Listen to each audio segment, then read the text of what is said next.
May napasuntok sa ginawa ni Renz Abando, pumakitang gilas ng Malajamorant na talon si Kabayan mga bro sa mga Koreana. Sa inat ng laban may inangasan pa si Renz Abando. Anyang Red Boosters laban sa Suwon KT Sonic Boom, hindi parte ng starting lineup ngayon si Renz Abando. Late na nung ipinasok sila kay under 3 minute mark kung saan lamang pa ng 4 ang anyang. Nakakapagtala ng 2 points si Abando, shooting 1 of 2 sa field. Masyadong aggressive, umatake sila kay mga bro at pangiti-ngiti pa si Renz nang hindi maipasok ng teammate tong magandang setup na sana. First 2 points ni Abando nakuha niya sa last 30 seconds kung saan lumipad sila kay.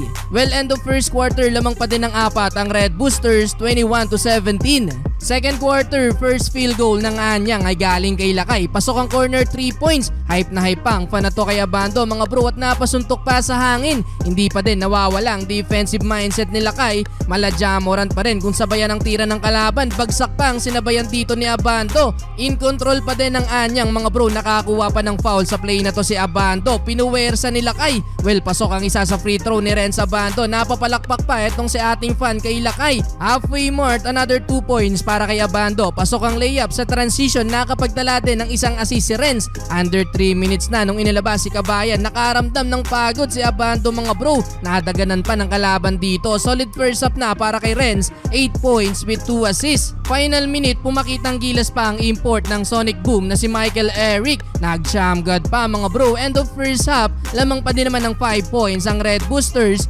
46-41. Well, ayon sa isang insider ng KBL, may rumor daw mga bro na baka hindi na i-renew ng anyang ang kontrata nila kay Renz Abando. Plano daw kasi ng Red Boosters ng panibagong Asian import na may above height na 6'6". Nasa 6'2" lang ang height ni Abando. Kung sakaling hindi nga ma-renew ang kontrata nila kay, hindi naman siya matetenga mga bro dahil interesado daw sa kanya etong team na kalaban niya ngayon ng Sonic Boom na kunin siya bilang Asian import. Makikipag-usap ang kampo ng Suwon KT kay Lakay para sa bagong kontrata na pwedeng umabot ng 9.8 million pesos sa pera natin ang susweldoin ni Renz. Bagong team na kaya para kay Lakay sa susunod na season. Third quarter, under 4 minutes na nung ipinasok si Lakay. Yun nga lang nabaliktad na ng Sonic Boom ang laban dahil nagpakawala sila ng 3 sunod na 3 points mga bro. Hype na din ang import nila na si Paris Bass. 3 minute mark, hindi na ibigay ang alley-oop na sana kay Abando mga bro. Pero heto ang sumunod na nangyari. Kamuntikan maisama sa poster ni Lakay ang kalaban.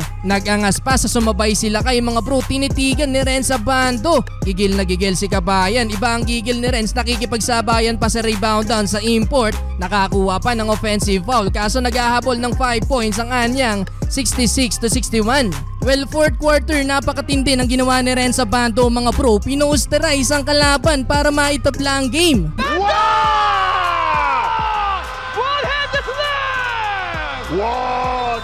Hype na hype kahit ang mga fans ng home team mga bro sa ginawa ni Renz. Halfway mark mga bro, eto pa isang highlight mula kay Lakay. 200 slam dunk naman, pinosterize ang big man ng kalaban.